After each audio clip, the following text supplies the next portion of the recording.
नमन। भंते, इस डायमंड नगरी सूरत में आपके चातुर्मासिक प्रवास पर मैं आपका क्या स्वागत करूं, क्योंकि मेरे पास न शबरी के बैर हैं, न चंदना के बाकुले हैं, न मेरे पास में तुलसी की पदावलियां हैं, न सुर के बोल हैं, न कबीर की साखियां हैं, न मीरा की पदावलियां हैं, न कबीर रस खान के दोहे हैं, न माघ कालिदास जैसे कवियों की कुछ काव्य पंक्तियां हैं। फिर किन शब्दों से मैं आपकी अभ्यर्थना करूं, आपकी वर्धापना करूं। भंते, आपके पादार्पण से मन का रोम रोम पुलकित हो रहा है, मानो पैर धरती पर नहीं टिक रहे हैं। इसी पहलू को जब दूसरे संदर्भ से देखती हूँ, सोचती हूँ, तो मुझे ये लगता है तन समर्पित तुम्हें, मन समर्पित तुम्हें, जीवन की हर सांस समर्पित तुम्हें, मेरा अपना कुछ नहीं, जो कुछ है सो तोय, तेरा तुझको सौंपते क्या लागत है मोय। हे महायायावर प्रभु, शासन माता ने कुछ पंक्तियों का समुच्चारण किया था। ये चरण नहीं रुक पाएंगे, पल के सागर झुक जाएंगे, हिम गिर ढल जाएंगे, पल रवि शशि के रथ रुक जाएंगे, पर ये चरण नहीं रुक पाएंगे। आप श्री ने इन नन्हे सुकोमल चरणों से देश विदेश की धरती पर हजारों हजारों किलोमीटर की यात्रा कर अनगिनत फौलादी कहानियां गढ़ दी है। आप श्री आचार्य तुलसी और महाप्रज्ञ के ऐसे दुर्लभ दस्तावेज हैं जो अपने पुरुषार्थ की कलम से सृजन के नवछंद रच रहे हैं। आपके कुशल कर्तृत्व एवं नेतृत्व से तेरा पंथ के इतिहास में ऐसे स्वर्णिम पृष्ठ लिखवा रहे हैं जो काल के भाल पर सदा अंकित रहेंगे। भंते, आप श्री की अहिंसा यात्रा, आप श्री की अणुव्रत यात्रा, जो नशा मुक्ति, सद्भावना और नैतिकता के अभियान से चली थी, वह यात्रा देश विदेश में घूमते हुई, देश विदेश में मूल्यों को प्रतिष्ठित करती हुई, भटकती हुई यह पीढ़ी को नया आलोक दिया, नया प्रकाश दिया। जीव और जगत से संपृक्त आप श्री के हर एक कार्यक्रम इतने प्रभावी हुए हैं, एक छोटे से उदाहरण से व्यक्त करना चाहूंगी। माननीय प्रधानमंत्री श्री मोदी जी एक बार गुवाहाटी पधारे। गाड़ी में बैठे बैठे उन्होंने एक बहुत बड़ा फोल्डर सा देखा, होल्डिंग देखा। उस होल्डिंग पर आप श्री का चित्र था। उस चित्र को देखकर वे इतने अभिभूत हुए कि वहीं गाड़ी रुकवाकर गाड़ी से नीचे उतरकर भावपूर्ण वंदन मुद्रा में कहा कि मैं इस त्याग और संयम की मूर्ति को प्रणाम करता हूँ, प्रणाम करता हूँ। यह है पूज्य श्री आप श्री के आत्महिताय, संघ हिताय और सर्वजन हिताय के किए गए कार्यक्रम की एक छोटी सी झलक। प्रभु, आप अपनी प्रखर प्रज्ञा से, अपनी प्रखर ज्योति रश्मियों से संपूर्ण विश्व के कल्याण का मार्ग प्रशस्त करवा रहे हैं। आप श्री की अनुशासन हमें युगों युगों तक मिलती रहे, हम यही शुभाशीष चाहते हैं। भंते, सूरत मेरी कर्म भूमि है, मेरी शिक्षा भूमि है, मेरी वैराग्य भूमि है।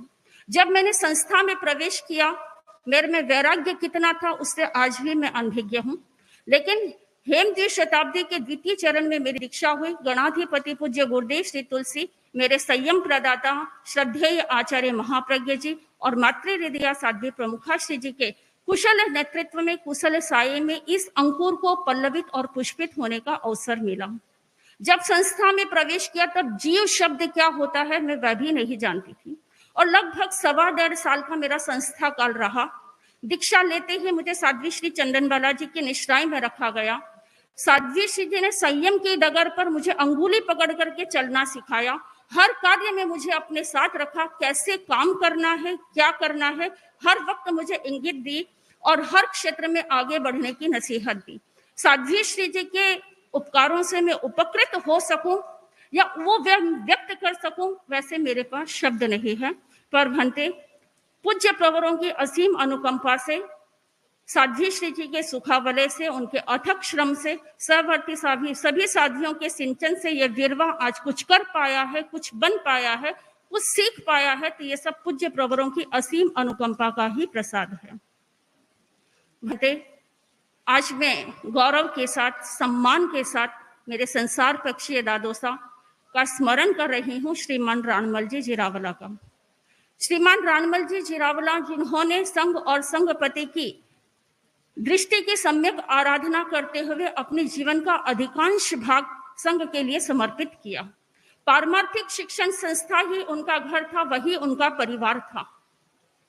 संस्था ही उनकी शान थी, संस्था में ही उनकी जान थी और संस्था ही उनकी पहचान थी। जैन विश्व भारती प्रांगण में जो अमृतायन है वो उनके ही तन मन वचन और चिंतन की एक अनूठी निशानी थी। मेरे दादी साहब महाराज साध्वी शीतल प्रभा जी, जिन्होंने कभी भृगु पुरोहित का प्रवचन सुना और उनके मन की भी ये अभिलाषा जागृत हुई कि मेरा भी पूरा परिवार धर्म संघ में दीक्षित हो। उनकी यह उत्कृष्ट भावना थी कि मेरे दोनों बेटे जुड़वा हैं और आज दिन तक धर्म संघ में कोई भी ट्विंस भाइयों ने दीक्षा नहीं ली। उन्होंने अपने चारों पुत्र पुत्रियों में वैराग्य का बीज बोने का प्रयास किया। उस बीज का कुछ अंकुरन भी प्रस्फुटित हुआ, पर लगता है काल का विपाक नहीं हो पाया, क्षोभसम नहीं हो पाया और उनकी दीक्षा नहीं हो पाई। मेरे संसार पक्षी पापा सोहन जी मुझे बताते हैं कि जब तक वे 10वीं क्लास में थे उनके दोनों भाइयों के भाव पक्के थे। बल्कि गुरुदेव तुलसी को अर्ज भी की गई। गुरुदेव ने कहा अभी तो पढ़ रहे हैं, दीक्षा तो बाद में भी हो जाएगी। इवन उनको 21 वर्ष की अवस्था तक सगाई करवाने का भी त्याग कर लिया था।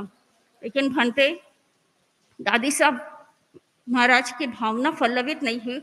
उन्होंने अपने सभी सांसारिक कर्तव्यों का सम्यक रूप से वहन करते हुए सन 80 में गुरुदेव श्री तुलसी के मुख कमल से दीक्षा ग्रहण कर ली। लगभग 15 या 16 साल का उनका संयम पर्याय रहा। फिर हिरियूर से जब विहार किया तो अचानक रोड एक्सीडेंट में वे दोइलोक हो गई।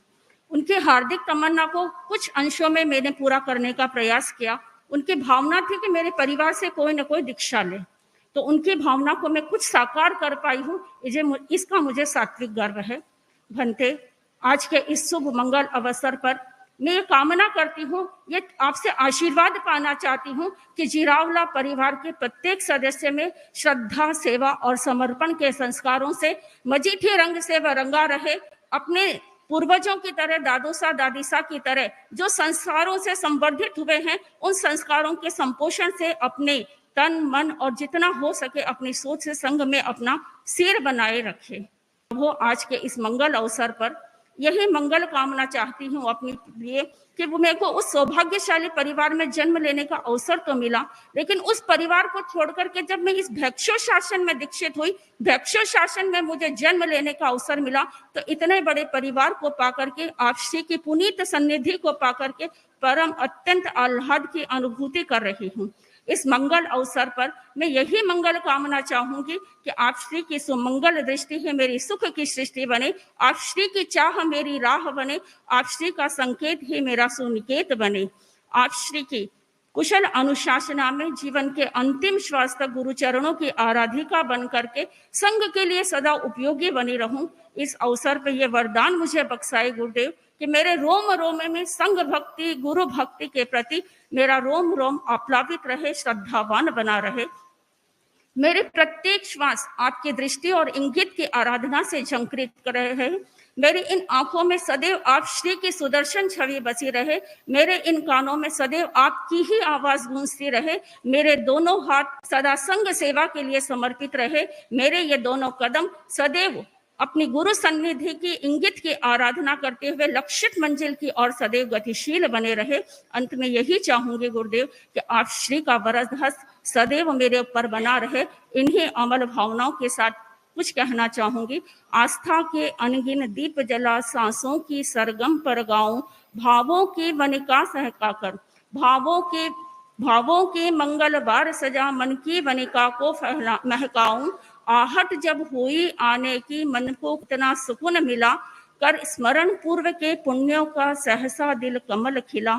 उल्लास वही है मूर्त आज कैसे मैं उसको बतलाऊं, उल्लास वही है मूर्त आज कैसे मैं उसको दिखलाऊं। ये चरण रहे नित गमन किरत, धूली पथ में मैं बिछ जाऊं, धूली पथ में मैं बिछ जाऊं। इन्हीं भावनाओं के साथ ओम आर। साध्वी धृति प्रभा जी, फिर साध्वी श्री हिम श्री जी।